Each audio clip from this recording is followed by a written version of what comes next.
let's look at number 1 on our list, which is balance. So when you talk about balance, it's about how visual elements are being arranged in our design. Don't worry, I'll break it down. So first of all, let's look at an example of a bad balance in a design. You see this design, so this big box green is our working space and the shaded boxes are the visual element arranged. So if you look at the first arrangement, you can see it doesn't have a direction. Like when you are watching it just distracts your eyes. The same thing to applies to the middle one and the last one. They are just arranged anyhow.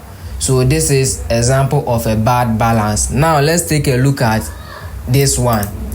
You see, if you look at the first one, it gives you a direction. So if you look at this first box, it is directing you to the second one and the third one. So this is how a good balance in a design looks like. So let's say you are making a flyer design. The important message can be where the first box is. For instance, let's say it's a birthday party. The person will read and see, oh, it is a birthday party. Then now the person will decide to ask that, where is the birthday party happening? So the first box will just direct the person's attention to the second box. So the person will get to know that, oh, the party is happening at so and so location. Then maybe the last box will also tell the person that if you want more information about the party program, these are the people you are supposed to contact. So this is how a good arrangement or balance work in a design. The same thing too applies to the second one. So let's say you are making a flyer for, let's say, a hairdresser or somebody that sells wig. You can go with arrangement like this. So these boxes will contain some of the wig the person has made.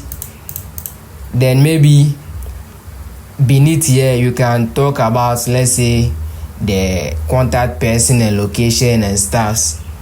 So this is how a good layout works. So a good layout doesn't bring about distraction, but then a bad layout brings about distraction. So let me show you some of my works and how I've been using balance. So this is some of the work. So if you look at this, the weight is centered in the middle. I don't have the logo here. I don't have a logo here.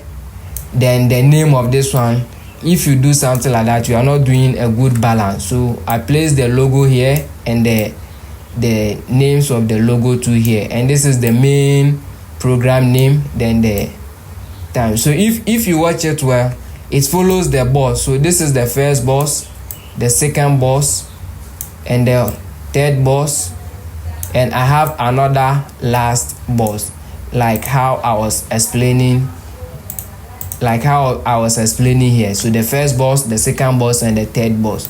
So that is the same principle here. Let's look at another design. So for this one, I just used one big boss so that the important message will just be here. The same thing too applies to this one. This is my first boss telling me who are the people organizing the program. The second boss, which is the main team for the program, which is Aquaba Games, and the last boss, which is the date, the location, and the venue. The same thing applies to this ones.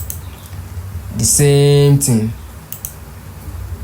thing. So how balance work is, you have to balance the weight of the visual element. So if you look at this one, there's a slight difference here. The writings of the programs are here on one side, and image depicting the program too is on one side. So this is another example of a good balance. So text on one side, picture too on one side. It is a very good example of balance. Let's look at this one too. The same thing. This is the main theme, which is good luck in your exams, and this one too containing the contact info and the person wishing them good luck. The same thing applies here. The same thing applies here. The same thing applies to this one. The same thing. So I have the main theme for the program, the image depicting traveling something, then the last box giving us the image of the locations and what will be going on during the excursion. The same thing too applies to this ones. So if you look at this one too, there's a slight difference here. So I shifted the logo to the left side, but then I have the logos here and the text here. So this is another example of a good balance. So you can play with it, but make sure you are just following the right path. Thank you. See you in the part 2, which will be contrast.